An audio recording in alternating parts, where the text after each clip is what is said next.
Era 1. El descenso de los dioses. Hace algunos eones existió un pequeño punto gris pálido flotando en el universo.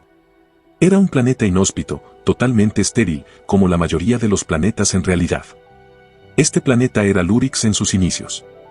¿Qué se necesita para que surja la vida? Ese es un misterio que ni los más renombrados tecnomantes o eruditos han podido descifrar. Esta es la historia del canon luriano, un libro religioso que contiene la leyenda de cómo empezó la vida. La comunidad científica lo cataloga como leyendas y algunos incluso dicen que solo es un libro de ficción, pero yo siempre he creído que hay algo más profundo escondido allí. En el principio, la tierra de Lurix estaba desordenada y vacía, en un plano existencial creado por los dioses para divertirse, pero no estaba destinado a crear vida. Producto de un milagro, o un accidente, se derramó una sustancia mística del cielo, haciendo explotar los elementos, fundiendo los metales y calentando Lurix, creando agua y vapor, viento y nubes. De repente un estallido en los recién creados mares formó criaturas diminutas que se movían. La sustancia mística dotó a los seres vivientes recién nacidos de capacidades únicas y los hizo evolucionar a lo largo de los milenios. Este maná que cayó del cielo, ya sea por milagro o por error, creó la diversidad más grandiosa de vida que se había visto en ese universo. Los dioses y Canabes se dieron cuenta de que la vida surgió en un planeta de su pequeño espacio de juegos, así que lo dejaron y se fueron a otra dimensión, porque el dios de dioses valora la vida y no le gustaría que sus juegos la exterminaran por error.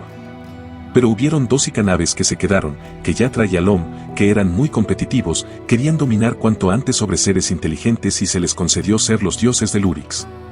Los 2 Canabes, que son dioses menores, descendieron a Lurix tomando formas carnales para poder habitar entre sus criaturas. Acordaron dividirse la vida inteligente y no interferir entre ellos, así que cada uno tomó una especie de homínido de Lurix para hacerlo evolucionar a su conveniencia.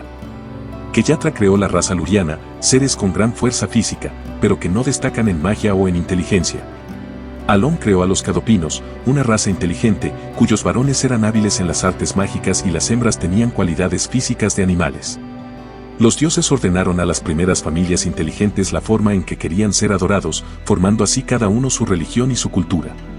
Keyatra, un dios vanidoso, le gustaban los opulentos templos y las esculturas hermosas que reflejaban su imagen, mientras que Alom prefería escuchar cómo le cantaban y le rezaban en todo lugar. A cambio de la fidelidad de sus adeptos, los dioses prometían bendiciones y milagros como los dones keyátricos de los lurianos o la evolución de la magia de los cadopinos. Así las primeras familias sirvieron a sus dioses y transmitieron su culto de generación en generación, con una convicción plena, pues sus dioses se paseaban entre ellos en su forma tangible.